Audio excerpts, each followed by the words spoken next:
الحمد لله نحمده ونستعينه ونستغفره ونؤمن به ونتوكل عليه ونعوذ بالله من شرور أنفسنا ومن سيئات أعمالنا من يهد الله فلا مضل له ومن يضلله فلا هادي له ونشهد أن لا إله إلا الله وحده لا شريك له ونشهد أن سيدنا محمدا عبده ورسوله صلى الله عليه وعلى آله وأصحابه وأزواجه وذرياته وأهل بيته وبارك وسلم تسليما كثيرا كثيرا.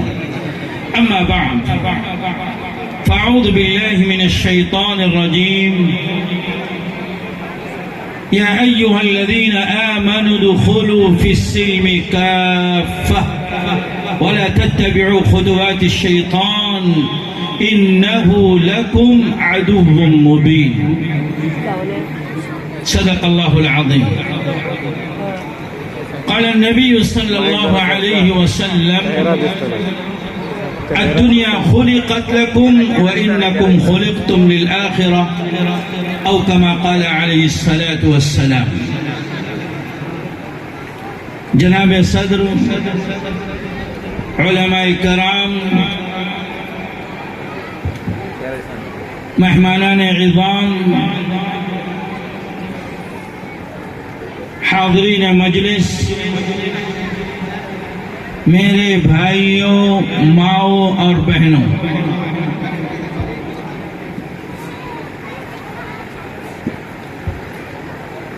مجھے اس وقت جتنی خوشی ہو رہی ہے اس کا اندازہ میں آپ کے سامنے نہیں کر سکتا. واقعتاً اگر میں نہ آتا میں افسوس کرتا بعد میں معلوم ہونے کے بعد. اتنا بہترین پروگرام، اتنا اچھا پروگرام ہمارے بچوں کا اور بچیوں کا بھی قابل تعریف ہیں. اس ڈونگے کے بچے اور بچیاں اور ان پر محنت کرنے والے اور ان کے ماں باپ، اللہ کرے اس میں اور ترقی ہو، اور یہ جو ترقیاں ہو رہی ہیں اللہ اس پر رکاوٹ نہ لائے. میں سب کو مبارکبادی دیتا ہوں، بلکہ پورے ٹونگے والوں کو مبارکبادی دیتا ہوں کہ واقعتاً جبکہ 3 سال کے بعد یہ پروگرام آپ کا ہو رہا ہے اور 3 سال کی پوری کسر نکالی گئی ہے. میرے عزیزوں، ہم سب جانتے ہیں اللہ تعالیٰ نے ہمیں اشرف المخلوقات میں پیدا فرمایا. ہمیں اللہ تعالیٰ نے ایک زندگی دی، رہن سہن کا نظام فرمایا، علم دیا، اعمال کرنے کی توفیق دی. اچھا اور برا سمجھنے کو اللہ تعالیٰ نے ہمیں توفیق دی. ہم جانتے ہیں کون سی چیز اچھی ہے اور کون سی چیز بری ہے، اور ہر ایک جو کچھ بھی کرتا ہے اپنا مستقبل دیکھتا ہے، اور ضروری ہے کہ ہمارا مستقبل کو دیکھنا اور اس کی فکر کرنا. کوئی دنیا کو اپنے لیے بہتر سمجھتا ہے، کوئی دنیا کی تکلیفوں کو اٹھا کر آخرت کی فکر کرتا ہے، جبکہ ہمیں دنیا کی بھی ضرورت ہے اور آخرت کی بھی ضرورت ہے. اللہ تعالیٰ نے خود قرآن پاک میں ربنا آتنا فی الدنیا حسنہ وفی الآخرۃ حسنہ فرمایا ہے. یعنی دنیا بھی بہتر ہو، آخرت بھی بہتر ہو. دنیا میں رہنے کے لیے دنیا کی چیزوں کی بھی ضرورت پڑتی ہے، جیسے کھانا ہے، پینا ہے، سونا ہے، جاگنا ہے. محنت کرنا ہے, کدو کاوشیں کرنی ہے, تو اس کے لیے ہمیں فکر کرنی پڑتی ہے. گھر میں بیٹھے بیٹھے کھانا نہیں آتا, کوئی دسترخوان گھروں میں نہیں اترتا, بلکہ دسترخوان کو تیار کیا جاتا ہے, دسترخوان کو بچھایا جاتا ہے, مہمان آنے پر مہمان نوازی کی جاتی ہے. یہ تمام چیزوں کے لیے ہمیں دنیا کی بھی فکر رہتی ہے. کوئی گھر میں آئے, کھانے کا کچھ نہ ہو, افسوس ہوتا ہے. اسی کے ساتھ ساتھ جو مختصر سی زندگی ہے, اس کے بعد والی جو زندگی ہے, جس زندگی کو ہم ابد الآباد زندگی کہتے ہیں, اس کی بھی ہمیں فکر کرنی ہے. اور وہ زندگی کون سی زندگی ہے؟ آخرت کی زندگی ہے. جیسے حدیث پاک میں ہم نے آپ کے سامنے پڑھی, جیسے اللہ کے رسول صلی اللہ علیہ وسلم نے فرمایا, دنیا تو تمہارے لیے ہے لیکن تم دنیا کے لیے نہیں ہو. اسی لیے قرآن میں کہا گیا کہ تم یا ایھا الذین آمنوا ادخلوا فی السلم کافہ, مکمل طور پر تم دین میں آ جاؤ. جبکہ قرآن پاک میں ایک آیت یہ بھی ہے, جب دیہات کے رہنے والے آ کر کے اسلام کو قبول کیا اور اپنے کو ایمان والا کہا, تو اللہ تعالیٰ نے فوراً وہاں ٹوک دیا. اللہ کے رسول صلی اللہ علیہ وسلم سے کہلوایا, قالت الاعراب آمنا قل لم تؤمنوا ولكن قولوا اسلمنا. اعرابی کہتے ہیں کہ ہم مومن ہو گئے, نہیں, تم ابھی مسلمان ہو. مسلمان ہونے کے بعد جب تمہاری محنتیں ہوگی, تمہیں معلومات ملے گی, تمہیں اخلاق ملیں گے, تمہیں دین کی بہت سی معلومات جب حاصل ہوگی, اور جب تم دین پر اتر جاؤ گے, نماز کے تعلق سے ہو یا روزے کے تعلق سے ہو, زکوٰۃ کے تعلق سے ہو, رہن سہن کے تعلق سے ہو, جب یہ تمام چیزیں تمہیں معلوم ہوگی, تب تم اپنے کو مومن کہہ سکتے ہو, تب تم مومن ہوگے. اب تم صرف مسلم ہو اور اسی کی محنت کی جاتی ہے. اللہ نے فرمایا مکمل طور پر اسلام میں داخل ہو جاؤ. ہم صرف زبان سے کہیں ہمارا معاشرہ مسلمان, ہمارا گھرانہ مسلمان, ہمارا نام مسلمان, ہمارے ماں باپ مسلمان, ہمارے رہن سہن کی جگہ مسلمان, صحیح معنی میں ہم خود مسلمان نہیں. ہمارے اندر جو اسلامی صفات ہونی چاہیے, اسلامی معلومات ہونی چاہیے, اسلامی بہت سی چیزوں کے حاصل جو ہمیں کرنا چاہیے, اس سے ہم بہت کوسوں دور ہیں, اور ہم اپنے کو مسلمان کہلا رہے ہیں. اسی لیے کہا گیا کہ مکمل طور پر آپ کو معلوم ہونا چاہیے, ایک بچہ جب پیدا ہوتا ہے, وہاں سے لے کر اس کی موت تک اس کو اتنی معلومات دینی چاہیے اور دی جاتی ہے. جب وہ بڑھتے جاتا ہے, اللہ کی طرف سے بھی جو احکامات اس پر ہیں, اس پر اس کو عمل کرایا جاتا ہے, تب جا کے وہ ایک اچھا مومن بنتا ہے, اچھا مسلم بنتا ہے. میرے عزیزو, آپ ہم سب جانتے ہیں شیطان ہمارا دشمن ہے. قرآن نے اللہ نے صاف فرمایا قرآن میں, وَلَا تَتَّبِعُوا خُطُوَاتِ الشَّيْطَانِ, شیطان کے راستے پر مت چلو, وہ تمہیں کبھی سیدھا راستہ نہیں دکھائے گا, تمہیں جینے نہیں دے گا, تمہارا دشمن ہے وہ. اسی وجہ سے مدارس کا قیام ہوتا ہے, مکاتب کا قیام ہوتا ہے, مساجد کا جہاں مساجد میں تعلیم دی جاتی ہے, اور ہر ایک کے لیے ضروری ہے. آپ دنیا کی تعلیم سے بچے کو جو چاہے وہ پڑھائیں, جب تک آپ اپنے بچے کو دینی تعلیم نہیں دیں گے, دینی معلومات نہیں دیں گے, اس کو نماز اور نماز کے تعلق سے اس کو باتیں نہیں بتائیں گے, قرآن اس کو نہیں سکھائیں گے, کس طرح زندگی گزارنی ہے اس کی آپ فکر نہیں کریں گے, تو کل یہ بچہ ہمارے لیے ذریعہ آخرت نہیں بنے گا. کل یہ بچہ ہمارے سامنے نعوذ باللہ جلے گا، اس لیے کہ ہم نے اس کی فکر نہیں کی۔ کلکم مسئول عن رعیتہ، حدیث پاک کے الفاظ ہیں۔ اللہ کے رسول صلی اللہ علیہ وسلم نے فرمایا ہر اپنی رعیت کے بارے میں تم سے سوال ہوگا، ہر بچے کے تعلق سے تم کو سوال ہوگا۔ ابھی آپ نے دیکھا ماشاءاللہ جو بچوں نے بہترین پروگرام میں والدین کے ساتھ کیا سلوک ہوتا ہے، اور کس طرح سے والدین کو جب بچہ صرف دنیاوی تعلیم سے واقف ہوتا ہے، آخرت کی تعلیم سے ناواقف ہوتا ہے، تو والدین کے ساتھ کیا سلوک کرتا ہے، اس کے دل میں اہمیت والدین کی نہیں رہتی۔ آپ اس کو آخرت کی تعلیم دلائیں گے، اس کو سمجھائیں گے، اس کو بتائیں گے، قرآن پاک کی آیتوں کے ذریعے اس کو سمجھائیں گے۔ اللہ نے قرآن میں کیا فرمایا ہے؟ وَقَضَىٰ رَبُّكَ أَلَّا تَعْبُدُوا إِلَّا إِيَّاهُ وَبِالْوَالِدَيْنِ إِحْسَانًا إِمَّا يَبْلُغَنَّ عِندَكَ الْكِبَرَ أَحَدُهُمَا أَوْ كِلَاهُمَا فَلَا تَقُل لَّهُمَا أُفٍّ وَلَا تَنْهَرْهُمَا وَقُل لَّهُمَا قَوْلًا كَرِيمًا۔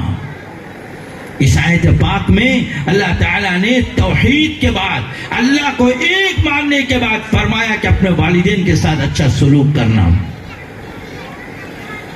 جب وہ بڑھاپے میں چلے جائیں، عمر ان کی بڑی ہو جائے، اللہ کی طرف سے جو ان کو عمر ملی ہے، ایسی حالت میں وہ پہنچ جائیں کہ جیسے بچہ ہوتا ہے، اس کے کیریکٹر سے، اس کے کرتوتوں سے آپ پریشان محسوس ہوں، اس وقت بھی اللہ نے کہا وَلَا تَقُل لَّهُمَا اُفٍّ۔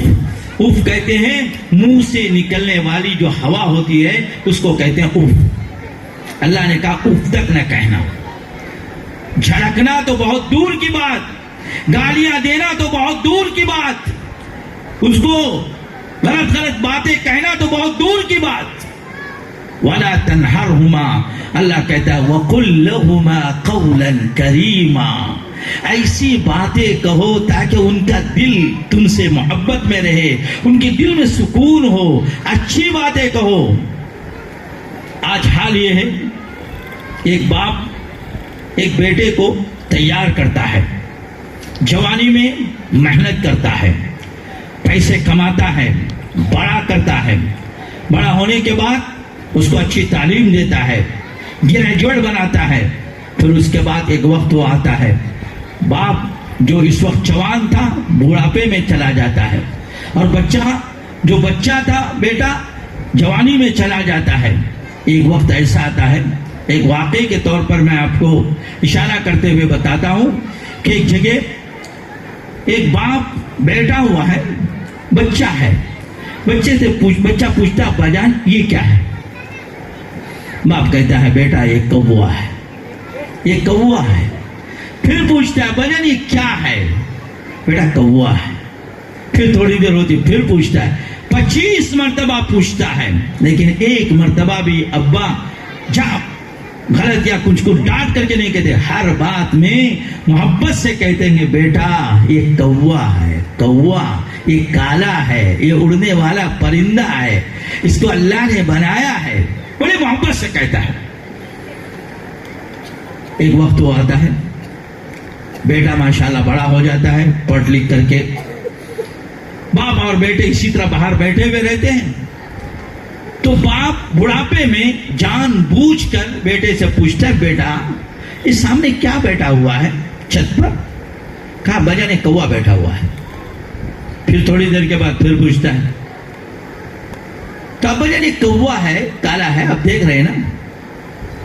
پھر ایک 10 منٹ ہوتی ہے، پھر پوچھتا ہے ابا جان یہ کوا ہے، کوا، سمجھ میں نہیں آتی بات۔ پھر کچھ دیر کے بعد پھر پوچھتا ہے، اللہ معاف فرمائے کیا کہتا ہے وہ؟ ابا جان آپ سٹیا گئے ہیں، آپ ایسی عمر میں پہنچے آپ کے دماغ میں نہیں آتا، جبکہ آپ کے کان بھی ہیں، آنکھ بھی ہے، زبان بھی ہے، میں بار بار بتا رہا ہوں، 4 مرتبہ بتا چکا ہوں کوا ہے، لیکن آپ کے سمجھ میں نہیں آتا۔ ابا اندر جاتے ہیں، ڈائری اٹھا لاتے ہیں، اور آج سے 30 سال پہلے جو تو بچہ تھا اور میں جوان تھا تو مجھ سے 25 مرتبہ یہی بات پوچھی تھی اسی کوے کے تعلق سے. ایک مرتبہ بھی میں نے تجھے غصے میں نہیں کہا تھا.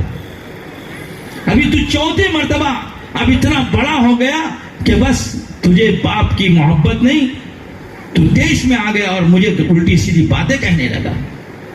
اسی طرح کا ایک واقعہ یہ بھی ملتا ہے کہ مہمان آتے ہیں, ابا بیچارے مہمان آنے کی خوشی میں کھڑکیاں صاف کر رہے ہوتے ہیں, اور بیٹا کوئی ڈاکٹر ہوتا ہے یا کوئی انجینئر ہوتا ہے, جیسے اچانک مہمان گھس جاتے ہیں, گھستے ہی مہمان اس بیٹے سے پوچھتے ہیں یہ کون ہے جو اس طرح صاف کر رہا ہے؟ کہا کہ میرے گھر کا نوکر ہے.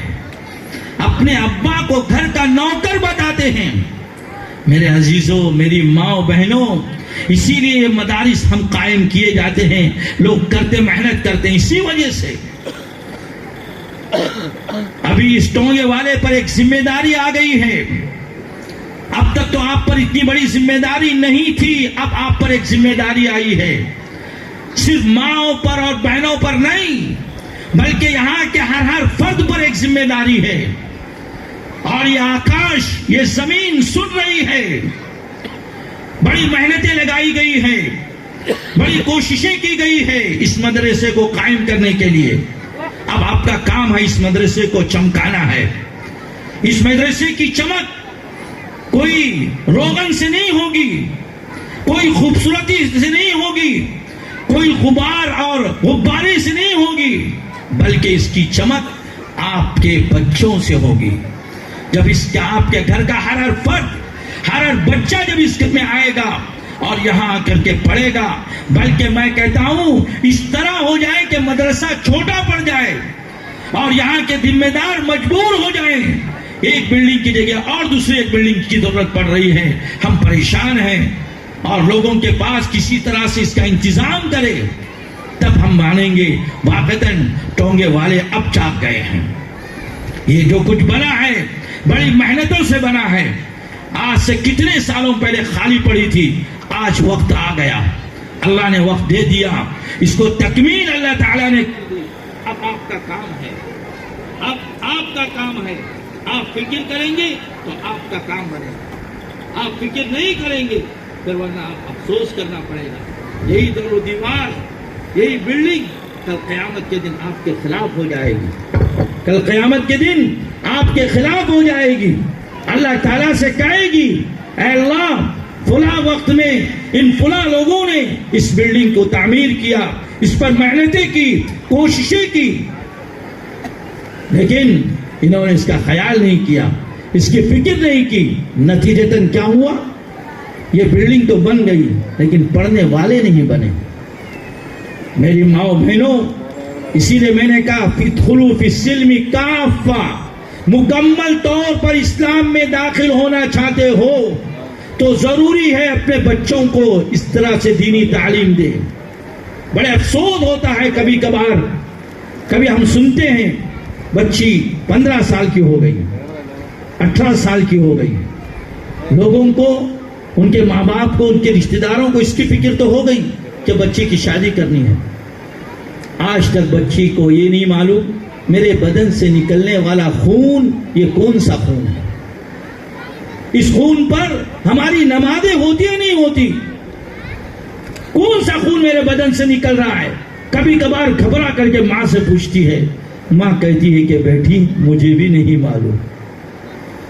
اور اسی حالت میں نمازیں ہو رہی ہے, شادیاں ہو جاتی ہے, اور اسی حالت میں اپنے شوہر کے ساتھ اپنی خواہشات پوری کرتی ہے, جبکہ اللہ تعالیٰ نے اس کو حرام فرمایا ہے.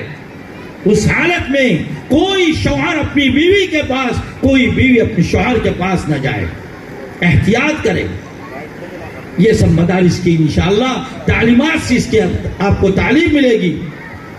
آج تو معلوم ہے پردے کے نام سے کتنے ہنگامے ہو رہے ہیں, کتنی کوششیں ہو رہی ہے کہ کسی طرح سے ہمارا پردہ نکل جائے, اور بہت سی اللہ حفاظت فرمائے ہماری ماں بہنیں ان کا ساتھ بھی دے رہی ہیں, جبکہ پردے کا حکم ہے, اللہ تعالیٰ کی طرف سے حکم آیا ہے قل للمؤمنات یغضضن من ابصارہن.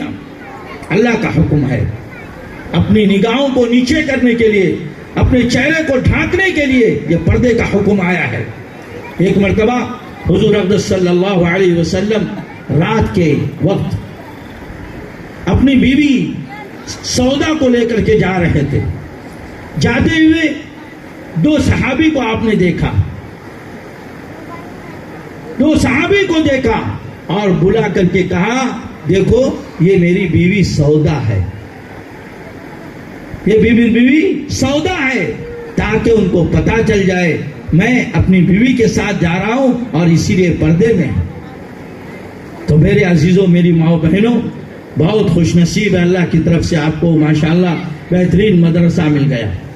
آپ اس کی فکر کریں، آپ اپنے بچوں کو بھی پڑھائیں، آپ کو بھی تعلیم نہ ہو، میں اپنے شاگرد، اپنے دوست مولوی سلمان سے کہوں گا اس کا بھی انتظام کرو۔ اگر ہماری بڑی مائیں اور بہنیں پڑھنا چاہتی ہے قرآن کو، اس کا بھی انتظام کرو۔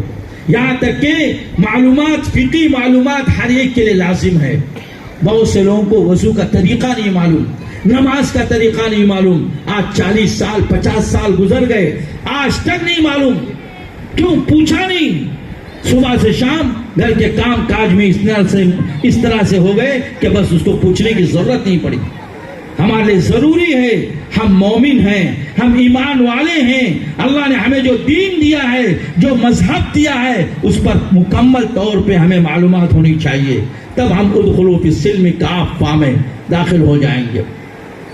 اپنے اندر وہ جذبہ پیدا کریں، وہ فکر پیدا کریں، وہ اچھا نظام کریں، انشاءاللہ اس کی پوری کوشش کی جائے گی۔ مجھ سے بھی جو خدمت ہوتی ہے میں ضرور انشاءاللہ اس کا ساتھ دوں گا، اس لیے مجھے اس کی بڑی فکر ہے۔ انشاءاللہ دعا کیجئے، آپ ہی کے اس محلے میں ایک بڑی مسجد بھی انشاءاللہ بننے جا رہی ہے۔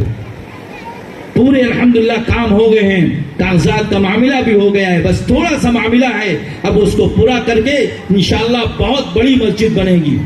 آپ کے لیے انتظامات ہوں گے، ہم اس کا بھی خیال کریں گے کہ وہاں عورتوں کے لیے کم از کم ہفتے میں ایک دن کوئی نظام ایسا بنائے جہاں عورتیں جمع ہو کر کے وہاں دین کی باتیں ہوں، اس کی فکر کی جائے گی۔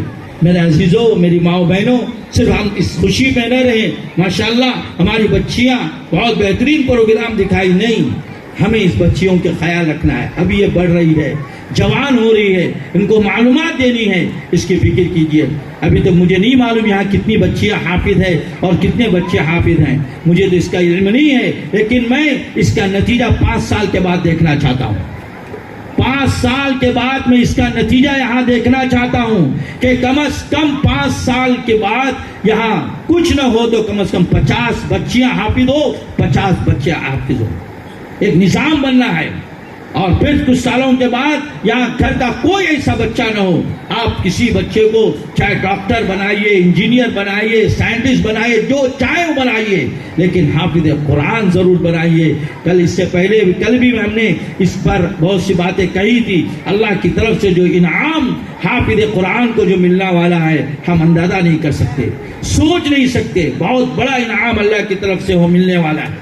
ہمیں اس کی فکر کرنی ہے اور حافظ قرآن بن کر کے ہم کو بھی اس کی فکر کرنی ہے اور اپنے بچوں کی بھی ہمیں فکر کرنی ہے، ورنہ یہی بچہ کل قیامت کے دن ہمارے خلاف اللہ کے پاس گواہی دے گا، یہی بچی ہمارے خلاف بات کرے گی، اس کا خیال رکھیے گا۔ سے کوئی ایسا وقت نہ آئے جس کی وجہ سے ہمیں افسوس کرنا پڑے۔ وقت بہت تیزی کے ساتھ جا رہا ہے اور ہمیں بھی جانا ہے، کم از کم گھنٹے کا دور ہمیں پہنچنا ہے۔ ہم بس اتنی بات کہہ کر کے اپنی بات کو ختم کرتے ہیں اور آپ تمام کو مبارکبادی دیتے ہیں۔ اللہ تعالیٰ آپ کے آنے اور بیٹھنے اور سننے کو قبول فرمائے۔ جو باتیں کہی گئی ہے اور جو ہے پروگرام میں بھی جو باتیں ہمارے بچوں نے کہی ہے اس پر ہم پوری کوشش کریں اس پر عمل کرنے کی، یہ اللہ کی طرف سے ہمارے لیے دین ہے۔ ہم چاہتے ہیں کہ اب آپ ان تمام ہماری مائیں اور بہنیں اس کی فکر کریں۔ آخر میں ابھی تک میں دیکھتا رہا کہ ماشاءاللہ بچوں کو انعامات دے جا رہے ہیں اور مجھے معلوم ہوا ہمارے جناب مولانا سلمان اور ان کے ایک دوست کیا نام ہے حافظ حسین، ان دونوں نے ماشاءاللہ بہت محنت کی ہے۔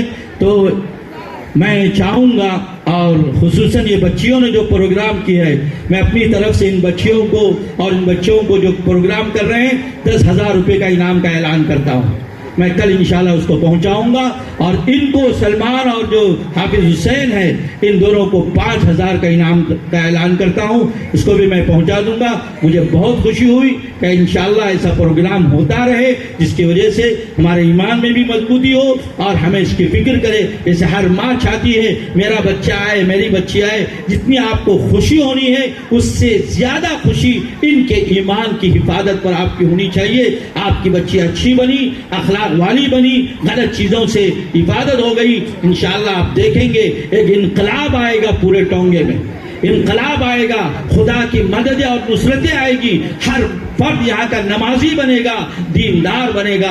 ماں کی گود پہلا مدرسہ ہے، اس گود سے نکلنے والا، جو پہلے مدرسے سے نکلنے والا ہر بچہ اور بچی جب اچھے نکلیں گے آگے بڑھ کر کے بھی اچھے ہی رہیں گے۔ بس اتنی بات پر میں اپنی بات کو ختم کرتا ہوں، اللہ سے دعا کرتا ہوں جو کچھ بھی یہاں محنتیں ہوئی ہے اس ماشاءاللہ کمیٹی والوں نے اور یہاں کے محلے والوں نے اور یہاں کے ٹونگا کے لوگوں نے جو پروگرام رکھ کر کے جو بھی دامیں درمیں سخنیں قدمیں جو ہماری ماں بہنیں اور ٹیچر جو حضرات ہیں لوگوں کی بھی جو خدمات ہیں، اللہ ان سب کو قبول فرمائے اور اللہ تعالیٰ ان سب کے اعمال کو بہترین سے بہترین فرمائے اور ان کے اللہ تبارک و تعالیٰ مرنے کے بعد ان کو بھرپور اس کا صلہ نصیب فرمائے۔ وما علینا الا البلاغ وآخر دعوانا ان الحمد للہ رب العالمین۔